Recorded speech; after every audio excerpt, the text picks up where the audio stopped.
Joe's Too Critical of The Simpsons. Hello, this is Joe's Too Critical of The Simpsons. This is a podcast where we are going to discuss The Simpsons outside the system of the billionaire Fox Network. Whatever. Alright. Very funny. Now, hi. This is that thing I just said. This is an audio thingy where I talk about the newest episode of The Simpsons. I do a summary of the episode that I do in a radio play style, doing silly voices that sort of sound like The Simpsons sometimes. The voices are taken from my amazing YouTube series, The Simpsons, Simpsums. You can go to my YouTube channel to watch those there if you'd like to see the genesis of true wonder. If you're listening to it on YouTube right now, right now that you're hearing, then go to SoundCloud if you want to download it and listen to it while you are kissing a babe. Wouldn't that be nice? You kissing the babe, my voice in your ears. I can't think of much hotter, if I'm being honest. So, I didn't even really finish saying what it is. After the summary, I criticized the episode, giving it more analysis than it deserves at all. And then after that, I just do some hot news about my sweet life of Zach and Cody. Is that the... Anyway, I figure the mild criticism, the mild backlash, but it was quite mild, that was a result of the thing I discussed in the intro in the last episode. Maybe I'll talk about it a bit at the end and make it worse. But for now, let's just do this episode. This is the newest one. We're going to summarize. This is the newest one. What a useless thing to say. This is Season 27, Episode 14. Gal of Constant Sorrow. G-A-L of Constant Sorrow. It aired on February 21st, 2016. The year of our Lord. Now, here's the summary. Oh, there is a loose tile in the kitchen. I must call a handyman. How dare! I can fix it. Oh, if you say so, but I am fucking skeptical. Lisa, I don't know how to do it. Okay, watch this how to do it vid on the web. Okay, I am doing it. The cat is sitting nearby, by the way. It is I, Bart. I am sledding down a hill. I'm gonna hit a tree. I must abandon this sled. Oh, the sled runs into a homeless woman's shopping cart full of junk, and it slides onto some thin ice and falls in. I feel bad about this. Back at the house. I followed the web vid, and I fixed the tile. Whoa, I am so proud of you. Oh, meow, it is me, the cat, meow, etc. Balls, I trapped the cat under the tile by accident. So then we jump forward, and Homer has taken apart the tile again. Oh, damn! The cat moved into the walls. I will try to get it out through this outlet. Marge is here. Oh, I must hide my incompetence. I'll get you later, cat. Marge, I am going to fix other shit in the house, okay? Wow, it's good news that happens to us in this case. I have to keep feeding the cat through the wall and get it out at a later time when Marge can't see. It's a hell of a plot. I bring the homeless woman to stay in my closet.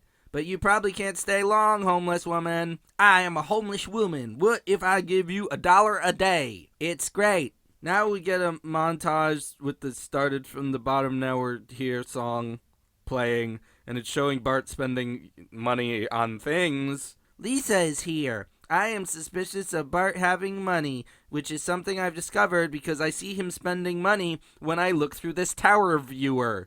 Tourist viewfinder, you know these things, the coin-operated binocular things at tourist sites. Even the Wikipedia article for these things is unclear on what to call them. Seriously, the name they've chosen is Tower Viewer, and then it says citation needed after the name. Check it out for yourself on Wikipedia. Anyway, the cat keeps going to different parts of the house inside the walls and ceilings, and I keep having trouble getting him in very comedic ways. Blah fucking blah.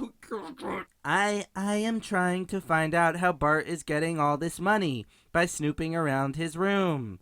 I come in here trying to find the cat in the walls, and they both hide from each other what they're doing, whatever, nothing even happens, it's fine. Down on the boardwalk, I'm homeless woman, here to play some guitar for money. Homeless woman, you owe me 3 weeks back rent. Lisa is here. So, Bart, you are exploiting this homeless. Excuse me, I must play a song now for money. Oh, turns out I am a beautiful singer. I'll play beauteous song. Oh, it's beauteous Appalachian folk music. Why don't you come live in my room instead of Bart's room? And you can stay for free, and we can do music shit. Okay, I'm homeless. So then in Lisa's room, turns out I come from some family of Appalachian folk fuckers. Oh, I've heard of them. It's great, etc., etc. I've had a sad life but away. Oh, I like you and want to show off your talent to the world. We hug, whatever. Then she records a beauteous song, the woman sings. And then in the music teacher's office at the school, help me put on a show with this homeless. Yes, fine. Back in Lisa's room.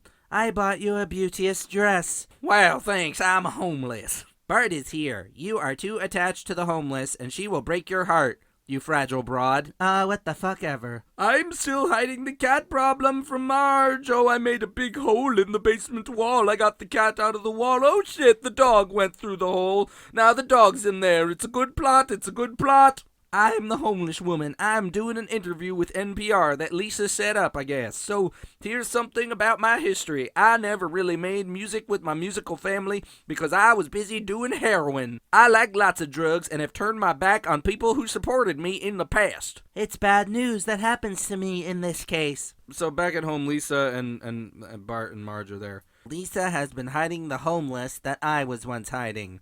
Homer falls through the ceiling. Homer, I knew about the cat and the dog all along. The dog is fine, and he's out of the wall now somehow. I've been taking care of everything, but very sexy of you to pretend you were good at handiwork. Very sexy. Good job.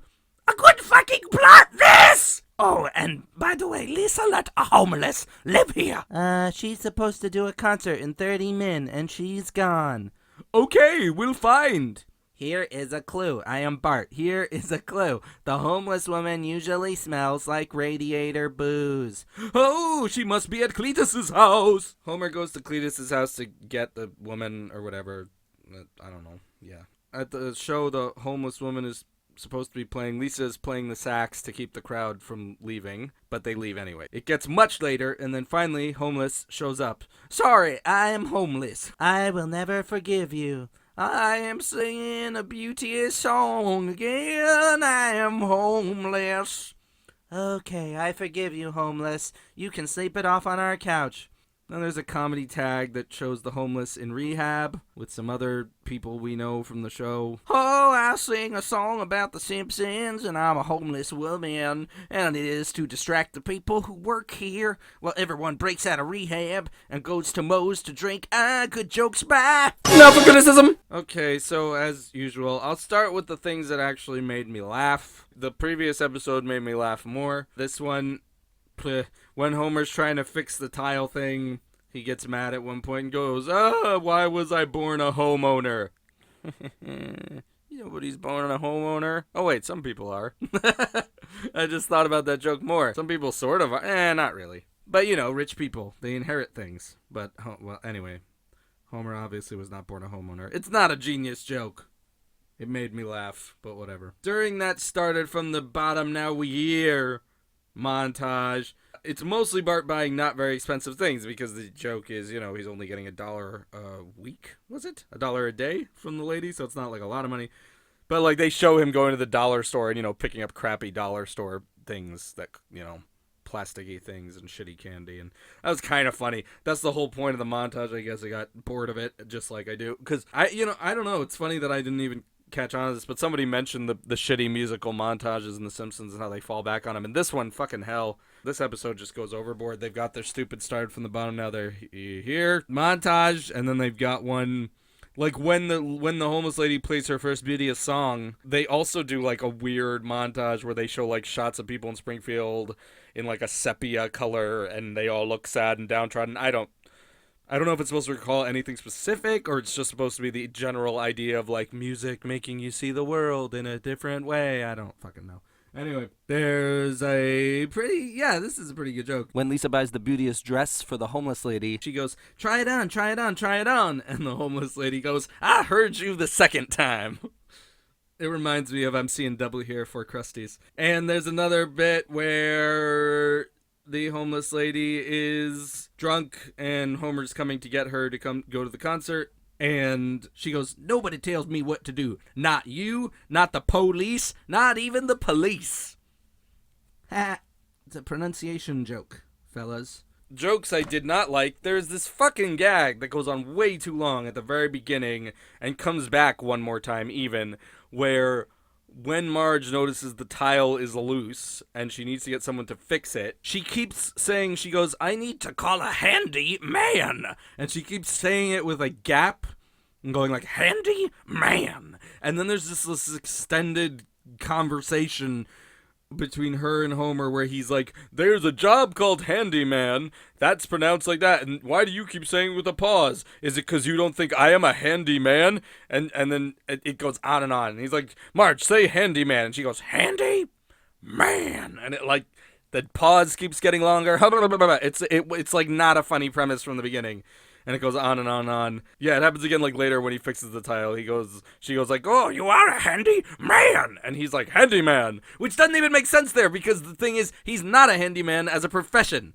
His whole point in this bad joke premise is handyman is a profession. Handyman is a person, a man who is handy. Although one assumes they're one and the same also if you are, whatever. It's a dumb idea. And so like, he corrects her at that part when she calls him a handy man. But that's what he is. He's not a handyman by profession. It's a bad joke. And it goes on forever. Anyway. And there's a meta joke I don't care for at the very end when Lisa tells the homeless woman she can sleep on the couch. The homeless woman says, hey, what time you do your couch gags? And Lisa says, around 11:30. You'll be fine. Ho ho. The show is, it's a show. I don't like it. Yeah, sorry, and I missed, and then there's this one that actually comes before that. It's not really, I guess it's just, it was already too late. Like, this is, now that I'm saying it, I'm realizing this is a plot mistake. The homeless lady is supposed to be on stage in 30 minutes. Homer goes to find her. He knows where she is immediately because Bart says she smells like radiator booze.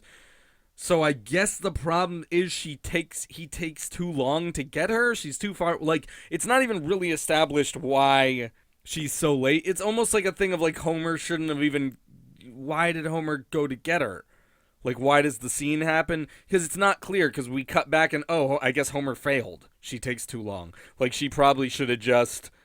She should have just shown up late of her own accord. I guess. I don't know. I don't know what the point of that scene is. The point of that scene is she's even more of a shitty person than we thought, I guess, because she wouldn't even have gone if Homer didn't come. But it doesn't. What? Because they're trying to make this relationship between Lisa and this homeless lady, and you're supposed to. I think the ending's good. I always like bittersweet endings. I like where there's a bit of good and a bit of bad. And this one, that's the main takeaway from this of what I like of this episode, is that the lady does let Lisa down, but they still like each other, and that's about all they can say. They're like okay with each other. She apparently goes to rehab, but the implication is she's helping everybody break out to drink booze. So even that's not really a happy ending. They're still all addicted people. So yeah, I appreciate that, but the thing is, like, that's why I said this. I mean, if the idea is to establish this bond between Lisa and this woman, then I don't know. I feel like whatever. I don't know what this Homer scene adds. Homer goes to get her from Cletus's area, and she's stupid drunk, like lying on the ground, and she's talking all slurred and nonsensically, and Homer says, "Oh, I speak drunk," so he starts talking slurred and nonsensically, and it's not like he can't. She stands up immediately, so whatever. I mean, all they need to do if they wanted this scene of why does it take her too long is to make it seem harder to get. Well, I don't know what they were doing. I guess they're trying to show that it's hard to get her to leave, but what happens is it's this bad joke, which I haven't even said, where she has a shotgun. She takes a shotgun out because Cletus just has them all over the place. He's got a gun rack that I think is just like an umbrella rack. It's kind of a funny joke, and she got a shotgun off of there. And there's this running plot, too, that I didn't even bother to mention, where it's strongly suspected that she shot her parents in the face, and maybe one of her siblings. She mentioned shooting people getting shot in the face, so these terrible tragedies in my life, which I guess are supposed to be another reason, like Lisa's supposed to be a little bit afraid of this person or not believe in her. But to me, it just convolutes the thing. I mean, because they a little bit are trying to tie it into she lets people down. She also shoots them in the face sometimes, but nothing bad actually comes of her maybe having shot people in the face, except that this bad joke where she takes the shotgun out and then says to Homer, "Oh, I can't shoot you in the face. I'll just make you deaf for a week." And then she shoots by his ear, which is fucked up in itself. Make someone deaf for a week? Fucked up. Like, it's just in terms of being a cruel thing to do, but it's a funny joke. And then Homer says, "I have church tomorrow. Can you do the other?" And she shoots by his other ear. And then that scene just ends. So it's like, okay, so Homer's deaf in both ears. Does that mean the lady can't make it to the concert? I guess she's drunk. That's another reason. But whatever. As I said, she's up on her feet. There's sort of an implication that she's been high or drunk this entire time, and Lisa just hasn't known about it. I don't know. Whatever. Beyond this, I don't know. I don't have a ton, I think, to say about the plot, because the problems are kind of similar to what they have been, what they were last time. I'm gonna sound like a broken record here. This time, the only thing I'll say is different. They've had these problems where they don't seem to know what their A plot is, what their B plot is. This time there is a clear A plot, and yet it still feels rushed. They still manage to make it feel like a million things are happening, and there's not enough time for all of them. The A plot is clearly like doing another Bleeding Gums Murphy with Lisa, but now it's a homeless lady who sings country folk. It's Appalachian folk, whatever. And the B plot is Homer getting the fucking stupid cat trapped in the wall. Fine. But one problem is there's this weird, I don't get why this is, they love this now. The weird switcheroo, which they pulled the same fucking thing with, Paths of Glory. Or did they do it? I guess they did it in the opposite direction. I don't know. God, they do these things where, like, the Paths of Glory had that bit where it was about Bart and Lisa looking for this woman inventor's invention, but then it becomes a Bart plot about Homer and Marge thinking Bart's crazy, but that just happens, pretty far into the episode. Although in that one, both plots keep going. This one is a Bart plot about Bart keeping a homeless woman in his room, but this one, Lisa hijacks the Bart plot, is what happens. It's about Bart and this woman living in his closet, and then Lisa has a deeper connection with her.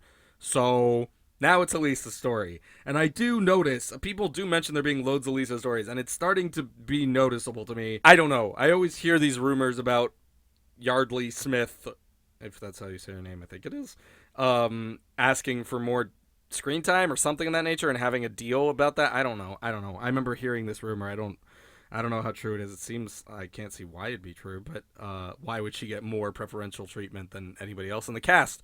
Especially when she only does one voice, and there are people on that cast who do so many. But so the problem with it is, as I said, they're trying to do a Bleeding Gums sort of thing, but it's obviously just not as good. And the problem is there aren't enough real bonding moments between Lisa and this woman, because they really only have two conversations, two major conversations where they get to know each other. They talk on the boardwalk where Lisa's sort of just gushing about music and the homeless woman doesn't even seem to really give a shit. And then they have one heart-to-heart in her room where they connect. And that's it. That's fucking it. And then she learns she's on drugs by way of an NPR interview with Ira Glass, who's one of the many guest stars of this episode. The homeless woman is Kate McKinnon from Saturday Night Live, and her singing voice is some folksy country lady. I don't know. But I'm back to always why did they do this roundabout plot? Why did they do this weird plot about Bart putting the homeless lady in his closet and then Lisa finding out about, because the way it transfers over makes no sense anyway.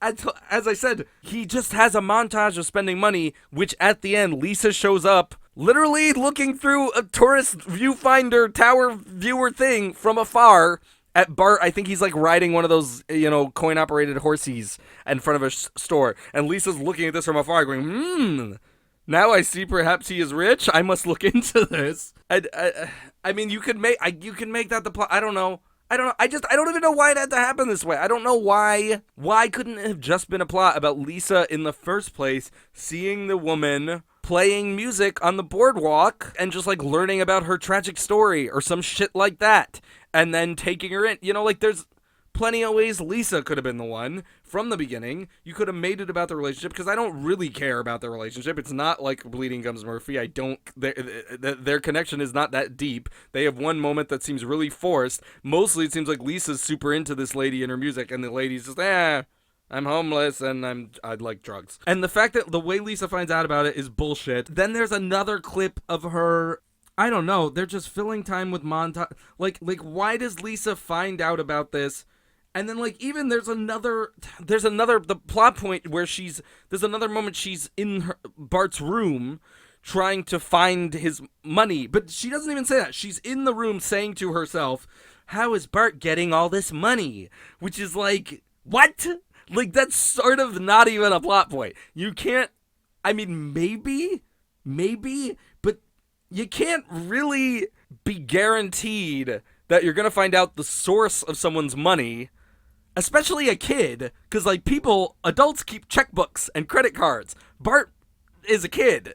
He's had a credit card in the past, he's managed that, but you won't necessarily find evidence of how they're making the money by snooping around their room, unless you find a homeless lady in the closet. You know, like, it doesn't even, they just put a scene in there. I don't know what the fuck they're doing. They're just filling time. Because, like, if they gave a shit about this plot of Lisa finding out about Bart having the homeless, whatever. There are so many other ways to do this, and I don't know why it was done this way. In the end, it feels just like they're filling time. They're just like, how do we make this plot happen? I don't know. Just put in scenes, put in montages. And the problem is, the stupid thing about it is that the reason it feels rushed is because they don't put slowed down moments in where people just connect. They put one in, and as I said, it was fucking forced because they didn't do the work to get there. They just went, The Simpsons used to be about emotional stuff. Let's make Lisa have a connection with an adult figure again. But the annoying thing is they're just jumping between scene to scene to scene. They did this last time too. They just hit the bullet points of things that they know need to happen to make the scene kind of have an emotional moment and then just fucking conclude. But they don't build to them, and they don't put in these moments of the characters just being human with each other. Because, okay, like, for example, how the fuck do they have a homeless person in their room for weeks and weeks? Apparently it's weeks, because Bart says, you owe me weeks of back rent.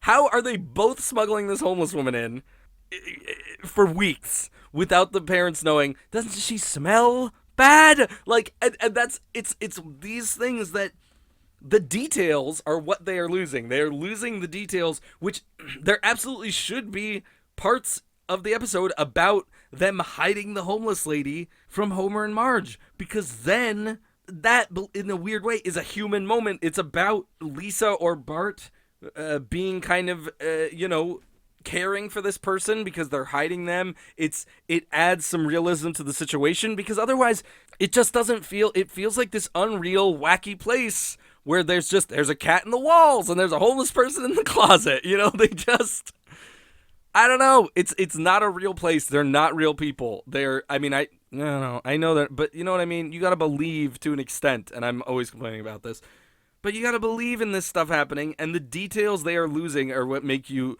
don't believe in it, and it feels rushed, because all the scenes are just scenes of shit happening with nothing tied to them. So many weird things happening that I can't understand. I can't even get, like, the purpose of. Again, why? Why did this happen starting as a Bart plot? Maybe it was everybody's got to get equal time. We need to give Nancy Cartwright some time this week, you know? I don't know. I don't get it. Speaking of them not feeling like real people, there's a part where Lisa just tells Bart to, like, get the car and give us a ride. In, like, just like an offhanded, like, we know Bart steals the car all the time from Homer, which is like, I don't think he does. I think it's an event. It's happened maybe more than once, but it's an event in an episode when it happens. Bart Hood did it also. Bart Hood just made it, Grandpa taught him how to drive as a child. Now he drives. That's just another of those things. I've complained about that before too, where Bart is so the infamous hellion that he doesn't feel like a person. Feels like a weird, like, crazy cartoonish force of nature, Bart can just drive the car whenever he wants. Bart can burn down a Quickie Mart if he wants, you know? Let's just get Bart to do it. He's a magical cartoon, he's Pan, the god of mischief. So whatever, they should have shown Lisa and this woman bonding more. They should have narrowed the focus. And they should, I don't know why the Bart thing happened. I really don't get it. And they should have more details. There should have been stuff about hiding her in the fucking closet, if that's what's happening. How is she just up there for weeks? Stupid. And then the B plot is too shitty again. Just like it was last time with hallucinating old people. It's a B plot that's so fucking dumb that if you're going to make your B-plot such a comedy, dumb B-plot, put even less time into it. This is basically my main thing now. Put more time into the plot that's supposed to be the main plot. Don't focus so heavily on these shitty ones, on this, dumb B-plot about the cat being stuck in the walls, because the other plot needs more details to feel real. This one, oddly, I think needs fewer details, because the more you know about it, it doesn't add up. It's too dumb, and it's too weird. From the very beginning, Homer learns that the cat has moved from the floor, is now trapped in the wall. He's got the outlet open. He's got the face of the outlet off. He puts some cat food by the hole, and the cat sticks its head through to come get the food. And then Marge comes in, and he goes, oh! And, pushes the outlet closed again and goes, well, I better get the cat out when she's not... the cat was... The way they drew it, it looks like the cat was a second from going out of the outlet. Its head fits through the wall. It looks like the cat can fit through the outlet. That's the way they drew it. So I don't know, maybe they didn't... Well, why was he trying to get the cat out through the outlet if he... They make it look like it was a plausible solution for the cat to fit through this outlet, which understand is a hole in the wall. He's got the whole thing out of the wall. So maybe that is plausible. Maybe a cat could fit through that. The way they drew it, it sure looks like it. So it's just okay, how hard is it to get Marge out of the kitchen for a few minutes to get the fucking cat out of the outlet? The whole thing feels dumb. The dog getting stuck in the wall, it's just too dumb that Homer's hiding this. It's too much of a gag plot to, apparently, again, also weeks of this, because it doesn't resolve until the homeless thing resolves. So apparently the cat is stuck in there for weeks, and then the dog. And then the issue is that supposedly Homer is feeding the cat somehow through various orifices in the house's interior, in the wall or whatever, in the floor, the ceiling. Apparently he's feeding the cat somehow, but he's not getting it out. And it's just one of those things too where it's it's too dumb a plot, because you're thinking about, wouldn't Marge go, where the fuck is the cat? Where the fuck is the dog? Oh, because that's the thing. At the end, we realize she knew all along. And so their plot is, they don't give a shit. The plot is, it just ends. She just goes, I know about the dog and the cat. The dog is fine. She literally says, I've been taking care of it. What does that mean? What have you been doing? So you've been taking care of it, but just letting the cat still stay in the walls. What? So that Homer can pretend to be a handy man, and you find it sexy that he's okay. The way it ends, it just ends. I've been taking care of it. The dog's fine. Is it? Oh, there it is. Came out the wall. What? You don't give a flying fuck about this plot. Why did you stuff so much of your episode full of... Because clearly filling time. You don't give a shit. You do not give a shit. You're filling time. Ugh. God. Just take out the bullshit. Make a real episode. They can't find it in themselves to make any real moments. They just want to put dumb shit in, montages, fill up some fucking time. So lazy. So lazy. I think that's it.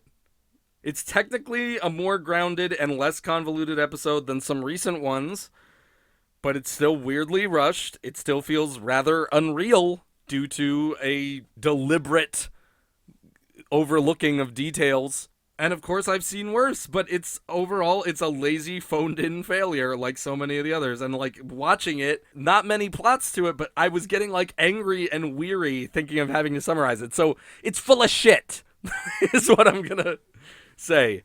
I'm gonna give this one a rating of full of shit out of too much shit.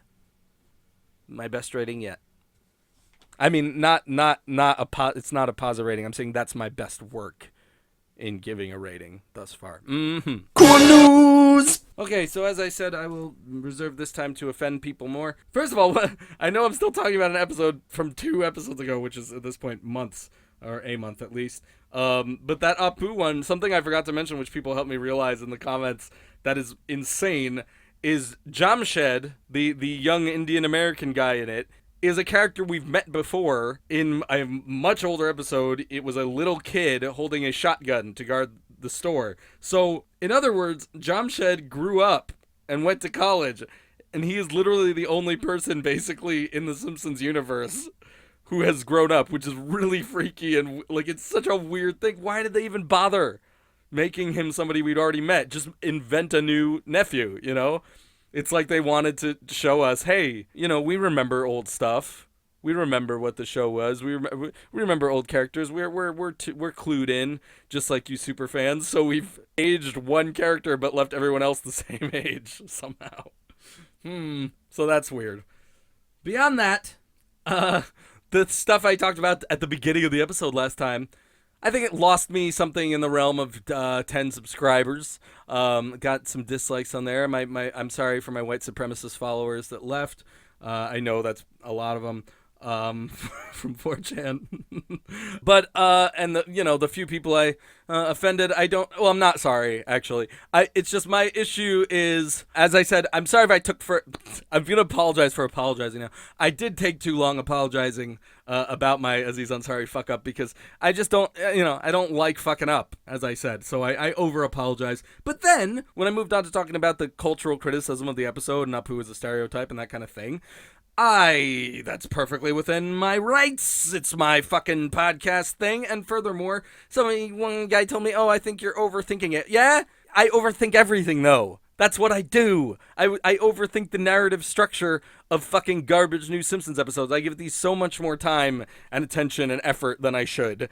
So, yes, if I want to talk about the notion of Apu as a stereotype and his legacy and blah, blah, blah, I'm going to do that, too. I'm going to overthink it all. And, I'd like to say, too, to be offended by that is weird, frankly, because I fucking came down on the side of kind of nothing.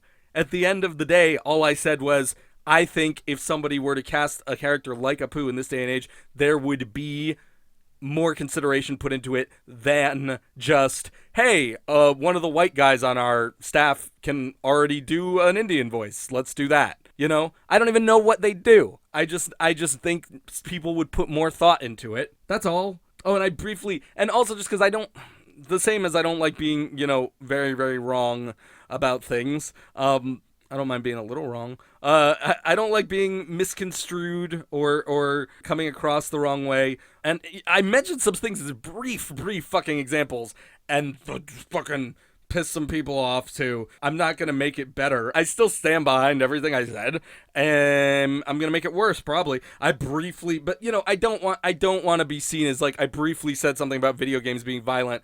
I don't want to be fucking what's his name, Jack Thompson. I don't want to just broadly go video games are violent, because I don't think that.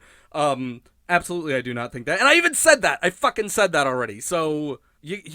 You're selective hearing if you're getting offended by this shit. I mean, I said there's trends in lots of gaming. There's boring shit in indie games that pisses me off. But I do think video games have a violence problem. Some of them, I think it's a big trend. I think AAA games have quite a problem with it. And the problem with that is that AAA games are essentially the public face of the industry. And if you just see advertisements, you just see games about murdering people, mostly. And sports games, fine. But I fucking hate sports, so...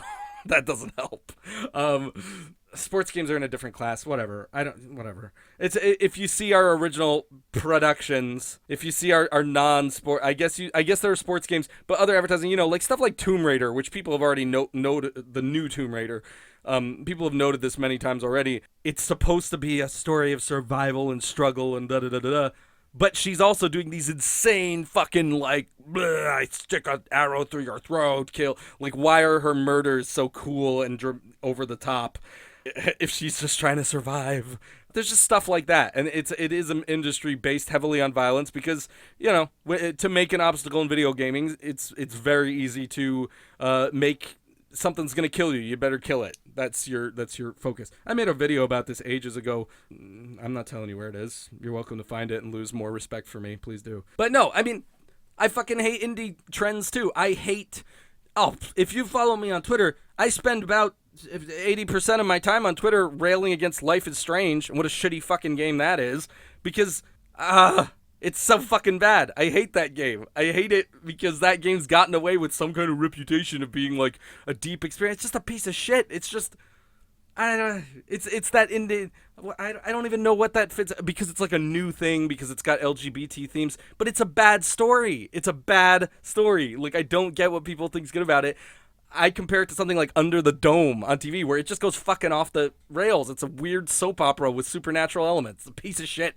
I hate Life is Strange, and I've seen every single episode. I've played some of them, and I've seen the fucking thing through. It's garbage. If my one legacy is bringing down Life is Strange as some kind of great movement in gaming, that would make me so happy. I fucking hate that game. It occurred to me after I recorded this that Life is Strange is actually a AAA title, isn't it? I mean, I think Square Enix produced it, but it's different. I will say that. It's different for gaming. It's a different kind of setting and character and everything. And it sucks! It sucks. And I do see there's trends in like games that are, serious pieces of art and blah blah blah, and then there's the other kinds of games that are just for fun, and there's cliches in all of them is kind of all I was getting at.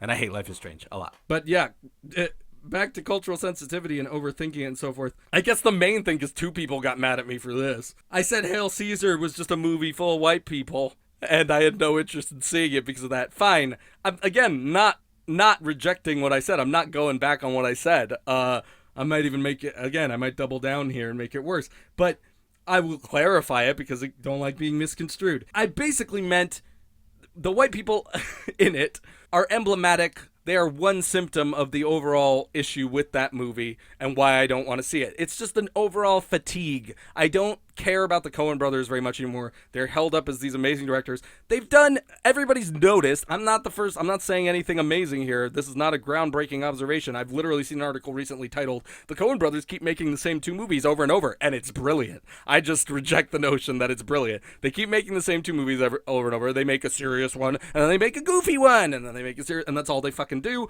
Most of their movies are about capers gone wrong, and they set most of them in locations like the South. Barton Fink is sometime, maybe it's at the 50s too, 20s, something like that. They set them in places where, you get a pretty white cast. And in this case, I don't know why we're defending, it's just I'm looking at this and I'm going, it's another fucking Coen Brothers caper gone wrong movie.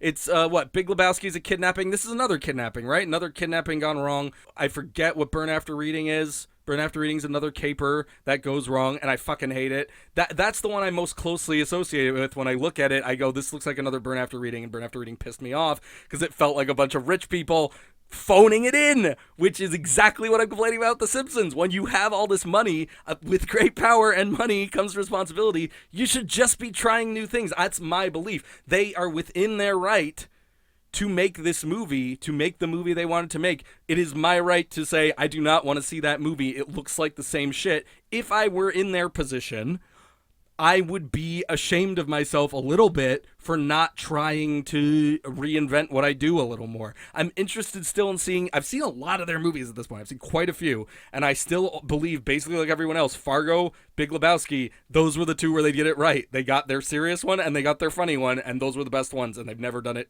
again. I've been tepid or hated everything else I've seen. Usually I'm just like, it's okay. The only one I want to see is their last one. I still haven't seen Inside Llewellyn Davis, which is a nonfiction thing, I guess, right? And I'm just interested in that because I've never seen them do a nonfiction thing. So that's the only one because it sounds different. And when I said the thing about there being white people in it, and that made me not want to see it, and it's in the 50s and blah, blah. It's just a fatigue. It's a fucking, I don't want to see the same thing anymore. And yeah, that comes down to your cast. And when I say white people, I don't even just mean white people. I mean those white people. Those are like rich ass. They're the same people. It's George Clooney and Scarlett Johansson. I don't hate these people on their own, really. Scarlett Johansson's done weird shit. She did Under the Skin. Go see Under the Skin if you want to see the weirdest fucking thing you've ever seen. So, I can respect these people doing stuff, but it's just the It's just all these elements compounding. It's the Coen brothers doing the same thing. It's the fact that they've done stuff in the past. It's the fact that there are plenty of movies out there if I want to relive the fucking golden ages of the 50s, and I don't particularly care to do that because the movies back then were a bunch of annoying musicals and stuff, and I don't like them anyway, a lot of them. Obviously, again, I'm not going to reject every movie from the 1950s, but if Night of the Hunter was 1950s, I'm all about that movie. But the fucking, remember The Artist? That silent movie that came out? The Artist sucked. The Artist was like super cutesy, and it was just kind of like celebrating the olden days. Fuck it. I don't need to see it again. I have a friend whose dad said, we lived through that shit the first time, and it wasn't good then either, which I think is great. It's like, why? And the other thing, when I said you didn't have to set your movie in the 1950s, does that sound like a stupid argument? Maybe. I'm not really going to back down on that either. Kind of exactly what I mean. I mean, again, you are in a position, you are the Coen brothers, you can do whatever you want. You have so much money, you have the resources, you have the people you want. You can do anything. And your choice is a 1950s screwball comedy. Again, a screwball comedy. It's not fucking a historical document, okay? It's not fucking showing you the 1950s. This is how it was. This is a sincere, serious story that needed to be told. They made up a comedy story in the past. It's not, you gotta understand the different fiction. You can do whatever the fuck you want. You might have noticed Quentin Tarantino made a movie about slavery in which one of the slaves rose up and did a fucking crazy bloody massacre. Wow, that didn't happen, I don't think, but he did it somehow. How did he do it? Because it's fucking fiction. You can do whatever you want. They do whatever they want. And they chose an era where, and because this is what I'm saying, I'm not saying, if you say, but it's in the 1950s, you miss the point. Someone told me I missed the point. I missed the point that it's the 1950s. Okay, awesome point. It's... The point is, why did they make it? Why did they set it in the 1950s? Why did they make it about people in the 1950s who would be basically all white? But there were black people in the 50s, I'm pretty sure, but they were not in Hollywood movies. So they picked a very specific time and place and type of person that really narrowed the kind of people on screen, the look of everything, and I'm bored by it. I've seen it all. I don't care. I could be wrong. Maybe I should see Hail Caesar, and I'll eat my words. Oh, this was the best thing they've ever done. But the reviews I'm seeing are kind of making me think it's average. It's an average Coen Brothers movie. I just don't have any interest. They've kind of run out their welcome with me. Why did they make them 1950s? Why did they choose this era? You can make anything into your armor.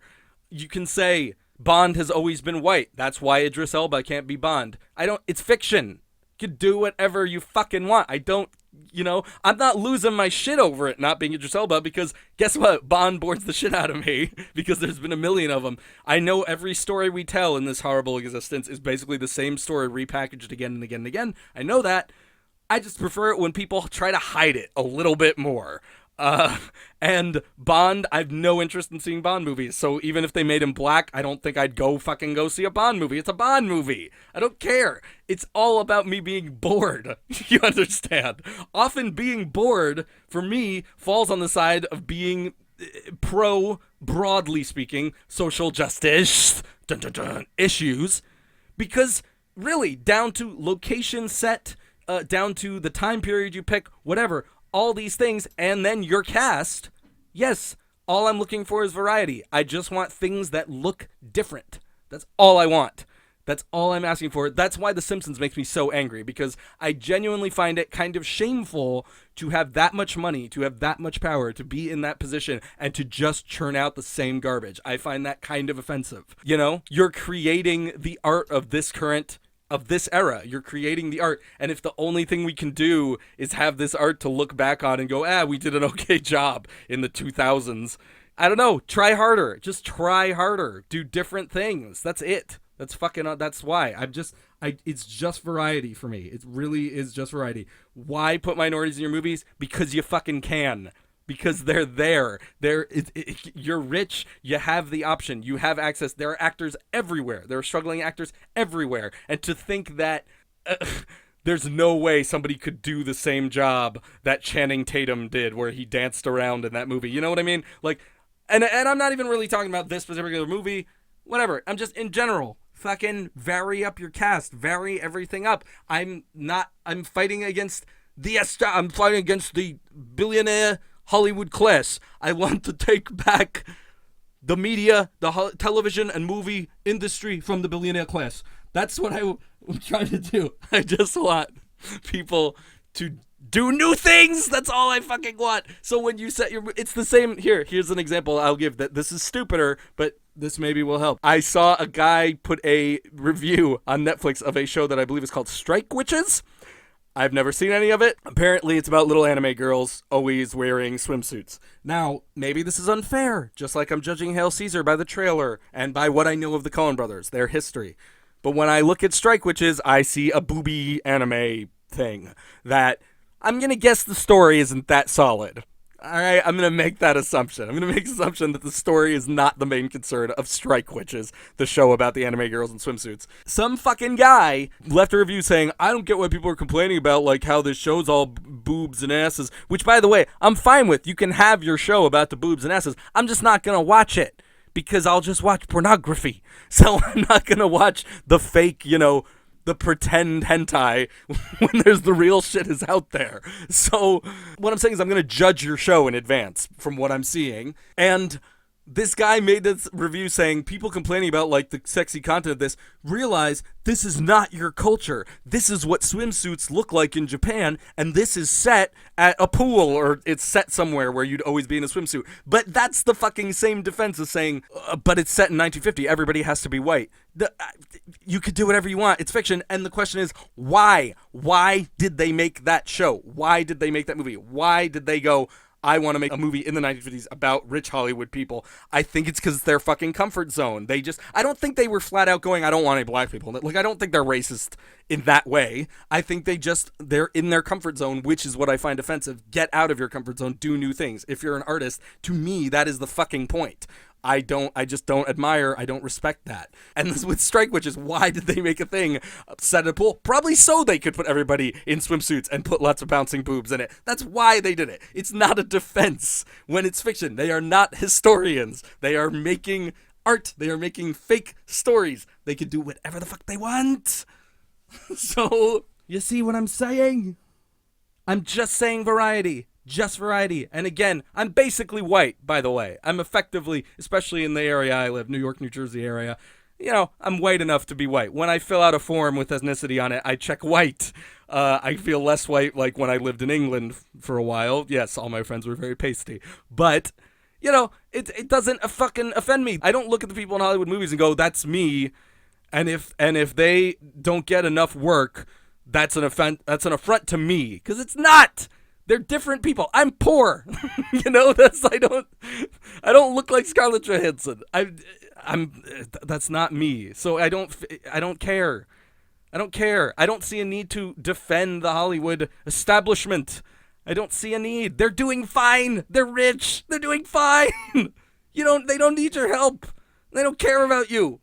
Oh yeah, this is a Simpsons podcast, right? Listen, I'll say one more thing. And again, why are we defending Hail Caesar? A fucking screwball comedy. It's just a fucking screwball comedy. It's not an important film. People are not going to remember Hail Caesar. Sorry. Doesn't matter. Doesn't fucking matter. They can do whatever they want. I don't respect it, and I'm not going to go see it. I'm bored. Everything bores me. The moment you show me something a little bit different, I'm happy. Put those white people in a different setting that I've never seen before. Scarlett Johansson under the skin. Perfect. Put people of different colors in that setting. Interesting. Maybe. I've seen some whatever. There's garbage everywhere. I'm bored by a lot of things. Man, I'm not going to go see Tyler Perry movies, okay? And those are all full of black people. But they all look the same. The movies, not the people. And there's the truth again. I am a big racist. So, and the last thing I'll say is this. The best movie of last year, seriously, I believe this, is Tangerine. It is on Netflix. It's only about an hour and a half. It is by Sean Baker. He wrote and directed it, co-wrote it with a guy, Chris Bergosh, and directed it. He made it on a fucking nothing budget. He shot it on an iPhone because he had no budget. You can't tell it's on an iPhone. It's a beautiful film. It stars two black transgendered women. Now, they've never acted anything before. They're pretty good because there are people who want to be actors in all walks of life. if you want somebody for a specific role, if you need a person from a certain nationality, a certain background, you can find one. You can find an actor. That's why, just fucking do it. And guess what? Tangerine is the most interesting movie of last year. And it's not a sad fucking, oh, the transgendered community is on hard times. It's a comedy, and it's genuinely funny, and it's genuinely entertaining. It's a really good movie. It is, and it's different. It's different, and it's super cool, and it's really worth seeing. I really like Tangerine. It doesn't even draw attention to that deeply. Like, okay, you're going to cast black transgendered women in a certain role. It's about their world. It's about their lives, basically. Not their real lives, but, you know, it's a world they know, because in real life, if you're black and transgendered, you don't get a lot of great opportunities. So this is their real environment. He made a movie around a whole community of people you don't see normally, and it's super interesting, and it's super cool, and it's funny, and it's just a good movie. Like, and it was, yeah, it's the most interesting movie, and it's super entertaining, and it's like really easy to recommend, because it's not like fucking Life is Strange or Gone Home or some, I know those are video games, but it's not like that, where it's like, it's serious and it's slow moving and there's not a lot of gameplay, because, you know, it's a news story, it's an important story. It's not like that. It's a good movie, and it's funny. It's a comedy. It's great. It's got dark elements for sure, but it's I really recommend seeing Tangerine, and that's exactly my feeling on it. If you build your movies around different people, around different settings, you might make something really good. That's all. And I'm more inclined to check it out because it's different. It was shot on an iPhone. That's different too. And I've just thought of one more argument I want to nip in the bud, which would be that the Coen brothers maybe wrote what they know or something like that. Yes, they're in their comfort zone. You start maybe by writing what you know. When you have all the fucking money in the world, you can hire research. You don't even have to do the research. You can hire researchers. And Sean Baker, the guy who directed Tangerine, he spends, before he makes his movies, he just spends time scouting around the neighborhood he wants to do a story about, finding people who will talk to him, bring him into the world, researching, making them not just his actors or actresses, but his collaborators. He just makes the fucking effort, and he's poor. The guy can't get a budget. He's got to keep shooting movies on iPhones because nobody will give him money. But he's an amazing artist. He's doing cool fucking shit, you know? And there are good, huge movies. Of course, there are big movies I like, too. It happens. Paul Thomas Anderson. Paul Thomas Anderson is a guy in Hollywood who, okay, probably his movies are pretty white, if I think on him. But again, he does different things, so that's not what's pissing me off. It's just the lack of variety. That just happens to be part of it. Paul Thomas Anderson movies, except for maybe The Master and There Will Be Blood, they all look different. It looks like he made a different movie every time. He tried a different setting. He tried a different kind of story. His stuff is interesting, and he's got shitloads of money, and he just tries shit out. That's all I want. I want people to try fucking shit out. That's why I hate Wes Anderson. Wes Anderson makes movies only about white people, and it's always about white people who are rich and dysfunctional. Fine once or twice, but now you gotta do something else. I guess what, the hotel one was about an Indian kid, is that right? I didn't see the hotel one. It looked... again, you're worn out, you're welcome with me, Wes. So, all right. Enjoy. I hope you enjoyed my Simpsons podcast. I do want to say in the future... I don't know. I can't keep talking about this shit unless I've called this thing on SoundCloud Joe's Too Critical. I'm happy to talk about other shit. I don't need to only talk about The Simpsons. I hate this fucking show. I'm worried. I am honestly worried I'm going to hit, a point with The Simpsons here where it's just the problems are almost the same in every single episode. The last two have been quite similar. It's like I don't know what you want to say about it, but at the same time also I do feel I need to start making these episodes closer to a half hour or something, in which case maybe I should just talk about The Simpsons and get the fuck out, because the editing takes too long and it's taking away from the other stuff I want to do, which is what I'm going to be doing this week off. The next week there's no Simpsons, so I'm editing this mystery video. The mystery video, I edited a little bit of it last night. I just don't know how long it's going to take. I'm still just editing audio, and then I got to do the video on top of it. And I feel like it might almost be a 10-minute video. I'm hoping it's shorter, but I really can't say at the moment. I can't gauge how long it's going to be. But 10 minutes of video after I've edited the audio. And it's some of the hardest audio editing, non-music audio editing I've ever done, because it's basically editing a conversation with myself. Not like this, but me being multiple people at once. And it's kind of fucking hard if you're trying to make it sound sort of like a real conversation, not like a Simpsons thing where one person says this, one person says that. Yeah, I have no idea when it'll be done. But I really would like to have more time to do it. So, we'll see what's happening going forward. You're welcome to talk to me about how much I've offended you this time around. Happy to hear it. I'm always happy to discuss it.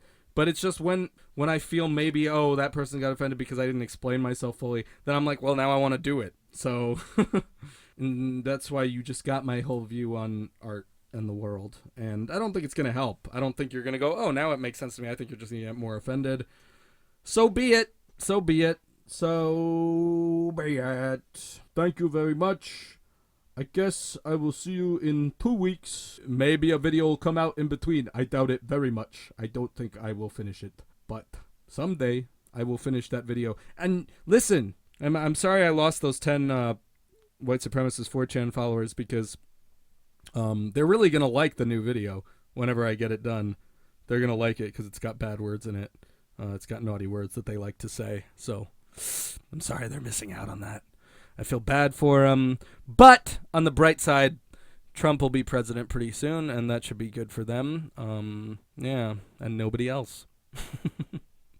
Oh, geez, now the politics are in the... Oh, man, this is turning into a controversial Simpsons podcast. Okay, I'd better get out of here before I say something else crazy. What can I say that would be controversial? I never cared for Pan's Labyrinth or Cabin in the Woods. Ha ha ha ha! Bye.